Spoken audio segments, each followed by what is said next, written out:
মাননীয় প্রধানমন্ত্রী, আপনি একজন জান্নাতি মানুষ।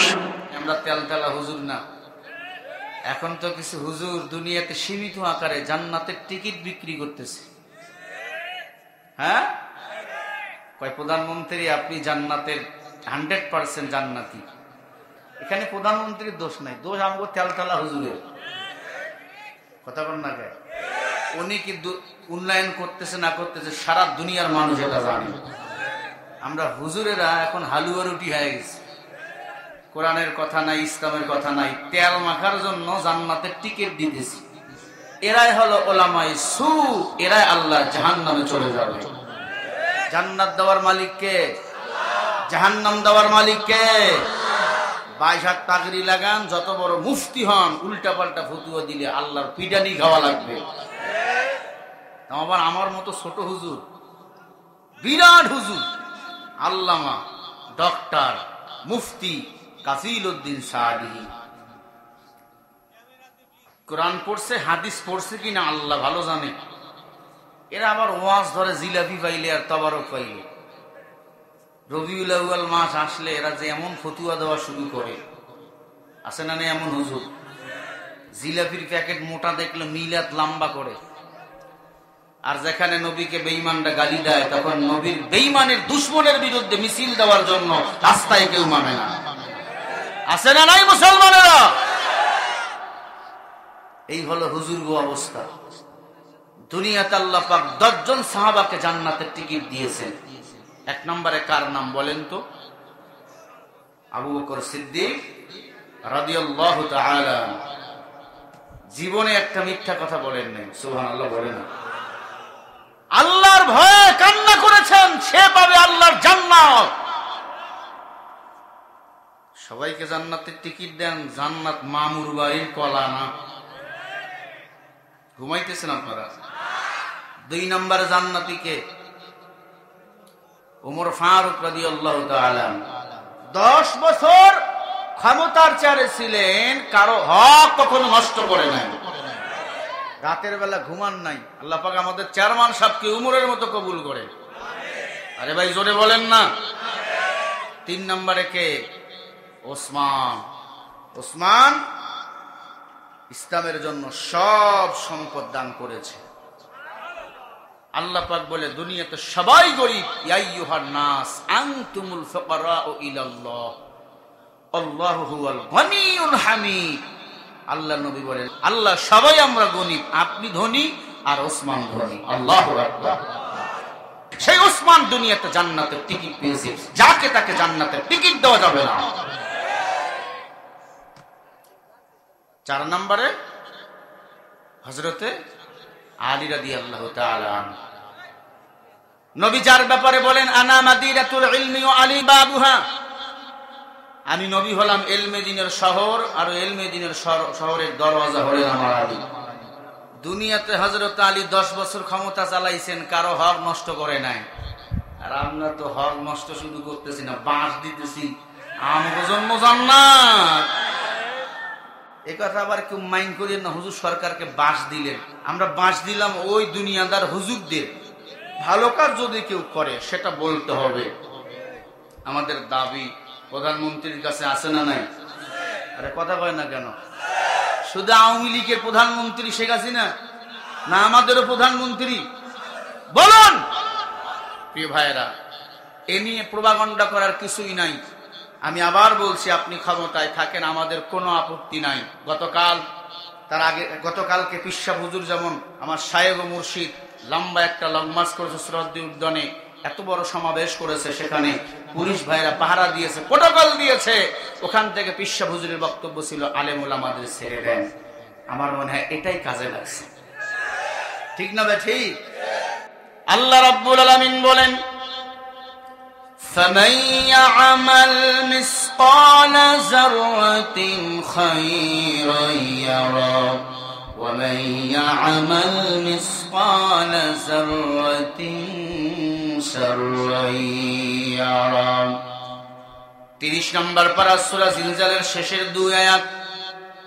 আল্লাহ রাব্বুল আলামিন বলে দুনিয়ার ইমানদার মুসলমান শোনে নাও, কেউ যদি যারা পরিমাণ নেক আমল নিয়ে কবরে আসো, আমি আল্লাহ এটার পুরস্কার তোমাদেরকে ওই কবরেই দেব, হাসরে দেব, ফুলসেরাতে দেব, মিজানে দেব। আল্লাহ আপনাকে আকুল দিয়েছেন, জ্ঞান দিয়েছেন বাবা। ও পাবনা চরপাড়ার মুসলমানেরা, ভেড়ামারা এলাকার মুসলমানেরা, ফরিদপুরের মুসলমানেরা, ভালো করে শুনে নাও। আল্লাহ পাক ভিন্ন আয়াতের মধ্যে বলেন, ওয়ামাইয়া আমাল মিসকালা জাররাতিন শাররান ইয়ারা, যারা পরিমাণ গুনাহ নিয়ে যদি কেউ কবরে আসো, এর সাজা তোমাকে পেতেই হবে। একটা জাররা কারে কয়? একটা সরিষারে ৭৪ ভাগা দিলে একটা জাররা হয়। এখন জবাব দেন, এই অবস্থায় যদি আপনি আমি মারা যাই, জান্নাতে যাব না জাহান্নামে যাব? বলেন। তাওবা ছাড়া কোনো উপায় নাই, নাই, নাই। কারো অধিকার নষ্ট করা কবিরা গুনাহ, কাউরে গালি দেওয়া কবিরা গুনাহ, মিথ্যা কথা বলা কবিরা গুনাহ। একজন মানুষকে ইচ্ছা করে কোনো কেউ যদি হত্যা করে, সে পুরো জাতিকে হত্যা করে ফেলে। এ আল্লাহর বান্দার হাতে ধরি বলি, পায়ে ধরি বলি, দুনিয়া কিছুই না। গুনাহ ছেড়ে দাও, আল্লাহর মুহাব্বতের সামনে আগায়া যাও। লা তাজিরু ওয়াজিরাতুন বিজরা উখরা। আপনার কবরে আপনি যাবেন, আমার কবরে আমি যাব। আমার হিসাব আমি দেব, আপনার হিসাব আপনি দিবেন। এক জাররা গুনাহ নিয়ে যদি কবরে যান, আল্লাহর কসম, ফেরেশতার পিটানি থেকে কেউ আপনাকে বাঁচাইতে পারবে না। কথা বল না, আরো জোরে। জান্নাত যাবে কে? আল্লাহ পাক এটা কোরআনে বলেছেন। জাহান্নাম যাবে কে? আল্লাহ পাক কোরআনে বলেছেন। বলেছেন কিনা বলেন? কারা জান্নাতে যাবে? আল্লাহ পাক বলেন, ফামান কানা ইয়ারজু লিকা রাব্বিহি ফালইআমাল আমালান সালিহান ওয়ালা ইশরিক বিইবাদাতি রাব্বিহি আহাদা।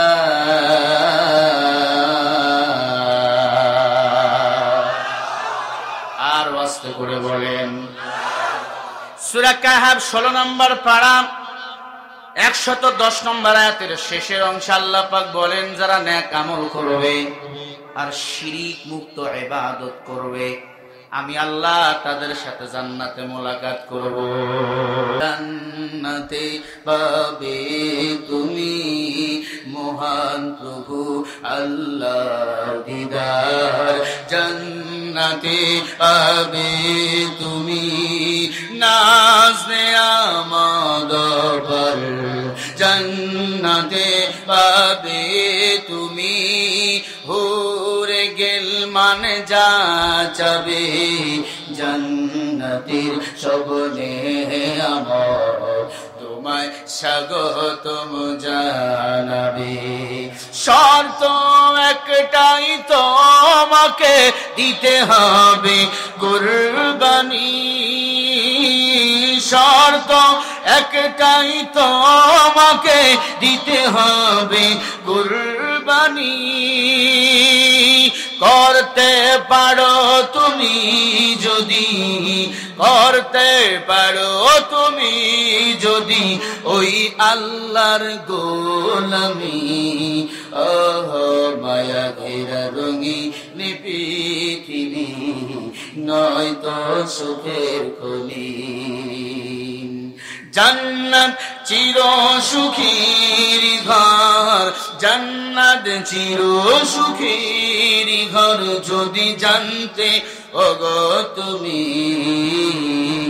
মায়া ঘেরা রঙিন পৃথিবী, নয়তো সুখের খনি। বলেন না সবাই মারহাবা?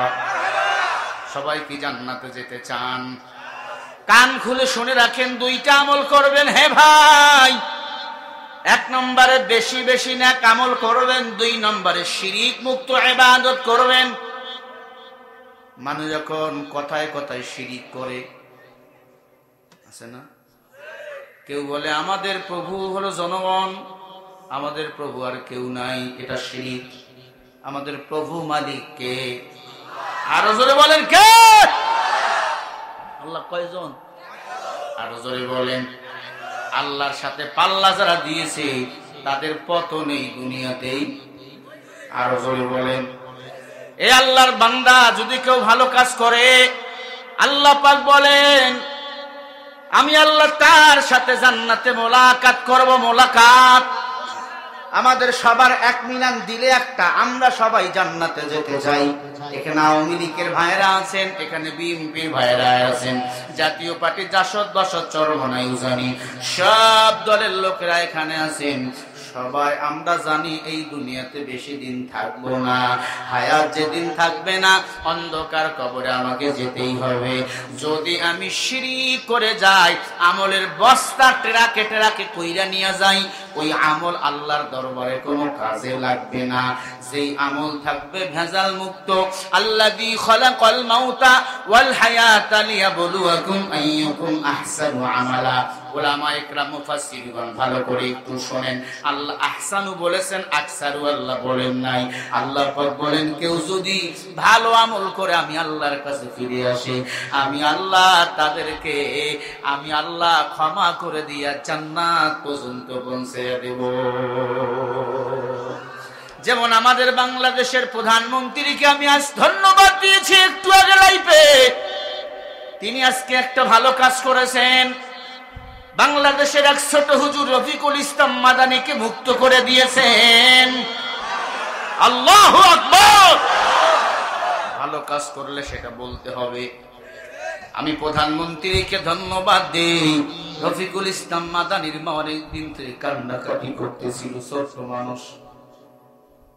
দাওরা শেষ করে ওয়াজের মঞ্চে নামছিল, হয়তো কথা একটু কম বেশি হয়ে গেছিল, তাই গ্রেফতার করা হয়েছিল। অনেকদিন আগে জামিন হয়েছে, বাড়ি হয় না। আজকে আল্লাহর বান্দা বিকেল বেলা জামিন পেয়েছে। জামিন পাওয়ার পর ইজহার নামে একজন ইসলামী আলোচক আছে, তাকে ফোন দিয়েছেন এবং ফেসবুকে সোশ্যাল মিডিয়ায় তার ছবি ভাসতেছেন, বাইরে যাইতেছেন। আমি নিজেই দেখলাম, এটা ফেক নয়, এটা তাজা খবর। রফিকুল ইসলাম মাদানী মুক্তি পেয়েছেন। আমি প্রধানমন্ত্রীকে বলি, আপনার বাবা দেশের জন্য কাজ করেছে, আপনিও দেশের জন্য কাজ করবেন। এ দেশের ওলামায়ে কেরামরা আপনার বিরুদ্ধে নয়, এই দেশের আলেমরা আপনার পক্ষে। এই দেশের আলেমরা আপনার বাবার পক্ষে ছিল। স্বাধীনতা যুদ্ধে ওলামায়ে কেরাম ইংরেজ বেনিয়াইদের বিরুদ্ধে যুদ্ধ করেছে। ওলামায়ে কেরামদের অবদান কেউ শেষ করতে পারবে না, পারবে না। অতএব রফিকুল ইসলাম মাদানীকে মুক্তি দিয়া তার মার কলিজা ঠান্ডা করেছেন। মুফতি আমির হামজাকে মুক্তি করে দেন, তার সন্তান দুইটার কলিজা ঠান্ডা করে ঠিক কিনা বলো? আল্লাহ মামুনুল হককে মুক্ত করে দেন, সন্তানদের ফিরাইয়া দেন, ঠিক না বে ঠিক বলেন? সব আলেম ওলামাকে যদি প্রধানমন্ত্রী ভালোবাসে ছেড়ে দেয়, বাংলাদেশে তার কোনো দুশমন এই জমিনে আর থাকবে না। আমরা কি সবাই ওলামায়ে কেরামদের মুক্তি চাই? মুসলমান, আপনার মুসলমান ওলামায়ে কেরামকে মুক্তি করতে হলে আমাদের একত্রবদ্ধ হয়ে প্রধানমন্ত্রীকে বলতে হবে, কারণ উনি তো আমাদের দেশের কল্যাণে কাজ করতে চান, দেশের উন্নয়ন করতে চায়। সব ওলামায়ে কেরাম সহ সাধারণ মানুষকে এক হয়ে বলতে হবে, আমরা সব কারা নির্যাতিত ওলামায়ে কেরামদের মুক্তি চাই। কারা কারা মুক্তি চান? দুই হাত উঁচু করে আল্লাহকে দেখান।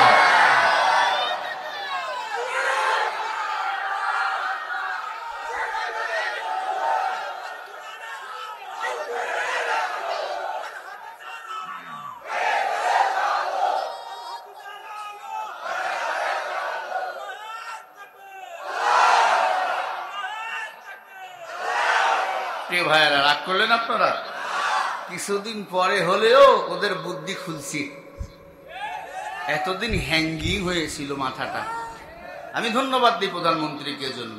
সামনে নির্বাচন, আপনি ক্ষমতায় আবার হন, আমাদের কোনো আপত্তি নাই, কিন্তু আলেমদের যেন এই জমিনে আর কেউ কষ্ট না দেয়। ওলামায়ে কেরাম পৃথিবীর শ্রেষ্ঠ সন্তান।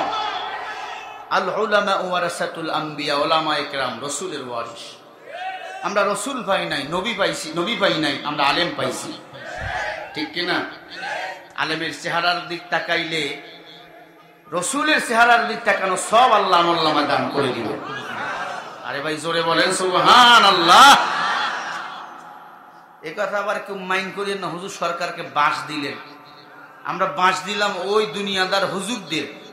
ভালো কাজ যদি কেউ করে সেটা বলতে হবে। আমাদের দাবি প্রধানমন্ত্রীর কাছে আছে না নাই? আরে কথা কয় না কেন? শুধু আওয়ামী লীগের প্রধানমন্ত্রী শেখ হাসিনা না আমাদেরও প্রধানমন্ত্রী? বলুন। প্রিয় ভাইয়েরা, এ নিয়ে প্রোপাগান্ডা করার কিছুই নাই। আমি আবার বলছি, আপনি ক্ষমতায় থাকেন, আমাদের কোনো আপত্তি নাই। গতকালকে পিসা হুজুর যেমন আমার শায়েখ ও মুর্শিদ লম্বা একটা লং মার্চ করেছে শ্রদ্ধা উদ্যানে, এত বড় সমাবেশ করেছে, সেখানে পুলিশ ভাইরা পাহারা দিয়েছে, প্রোটোকল দিয়েছে। ওখান থেকে পিসা হুজুরের বক্তব্য ছিল আলেম ওলামাদের ছেড়ে দেন। আমার মনে হয় এটাই কাজে লাগছে, ঠিক না? ঠিক। আলেম ওলামারা মুক্তি যদি পায়, এদেশের উন্নয়ন হবে, মসজিদের খেজমত হবে, মাদ্রাসার খেজমত হবে। কারণ আলেম থাকলে এদেশের ক্ষতি নাই, এদেশের লাভ হবে। কথা বল না কেন? স্বাধীনতা যুদ্ধের সময় ব্রিটিশ বানিয়েরা আমার দেশে উল্টাপাল্টা করেছিল, আলেমরা 14,000 আলেম তখন জীবন দিয়েছে। আপনারা আছেন সংসার নিয়ে, আর এই মাদ্রাসার হুজুর আছে মাদ্রাসা নিয়ে। আপনারা 24 ঘন্টার মধ্যে 23 ঘন্টা চিন্তা করেন সংসারের, আর আমরা 24 ঘন্টার মধ্যে 23 ঘন্টা চিন্তা করি মাদ্রাসা। তার প্রমাণ এই যে গতকাল প্রোগ্রাম করে গাড়িতে উঠছি, আসতে আসতে আমি আবার এখানে করে আগামীকাল যাব। আমাদেরও তো বউ পোলাপান বাচ্চা আছে। টাকা দুনিয়াতে কিছুই না, মুহাব্বত দ্বীন ও ইসলামের। কারণ যার ইসলাম নাই তার কিছুই নেই। কথা কি আমার? কার কথা? আল্লাহ রাব্বুল আলামিন বলেন, وَمَن يَبْتَغِي غَيْرَ الْإِسْلَامِ دِينًا فَلَن يُقْبَلَ مِنْهُ وَهُوَ فِي الْآخِرَةِ مِنَ الْخَاسِرِينَ। সূরা আল ইমরান 85 নম্বর আয়াত। আল্লাহ পাক বলেন, তারা ইসলাম ব্যতীত অন্য কোন ধর্ম, অন্য কোন মতকে বেছে নিবে, আল্লাহ বলে তারা দুনিয়াও শেষ, আখিরাতও শেষ। পয়গম্বর মুসা আলাইহিস সালাতু ওয়াস সালাম যখন ইসলামের দাওয়াত দেয়, কোরআনের দাওয়াত দেয়, ওই ফিরাউন নামের বেঈমানটা মুসা নবীকে তাড়া দিয়েছে। ফিরাউন নামের বেঈমানকে আল্লাহ পাক নীল নদের পানিতে চুবাইয়া ডুবাইয়া শেষ করেছে, ঠিক না? ঠিক বলেন। ওই পয়গম্বর ইব্রাহিম আলাইহিস সালাতু ওয়াস সালাম যখন আল্লাহর কিতাবের দাওয়াত দেয়, ওই নমরুদ নামের বেঈমান যখন পয়গম্বর ইব্রাহিমের বিরুদ্ধে স্লোগান দেয়, আল্লাহ পাক বলেন ফাআলুল লিমা ইউরিদ, সীমা লঙ্ঘনকারীকে আমি আল্লাহ এক বিন্দু কখনো ছাড় দেব না। আল্লাহ পাক ওই নমরুদ নামের বেঈমানকে ল্যাংড়া মশা দিয়া সাইজ করেছে। শুধু সাইজ করে নাই, এই আল্লাহর বান্দা, ওর নাম বাংলাদেশে একটা সন্তানের কি কেউ রাখছেন? হ্যাঁ, চেয়ারম্যান সাহেব যদি জোর কইরা কয় একটা ছেলের নাম ফেরাউন রাখ, 3 লক্ষ টাকা দিমু। কয় টাকার গোষ্ঠী কিলাই? ফেরাউন ছিল খারাপ, নমরুদ ছিল খারাপ। কারণ খারাপের সাথে ভালো মানুষের কখনো আপোষ হতে পারে? এর আল্লাহর বান্দা, এই জন্য আল্লাহ পাক বলে ফাআলুল লিমা ইউরিদ, আমি আল্লাহ অবশ্যই জালিমদেরকে ধরবো, সীমা লঙ্ঘনকারীকে আমি আল্লাহ কখনো ছেড়ে দেই না। ইন্না বাদশা রাব্বিকা লাশাদীদ ইন্নাহু হুয়া ইবদিউ ওয়া ইউঈদ, আমি আল্লাহ ছাড় দেই কিন্তু ছেড়ে দেই না।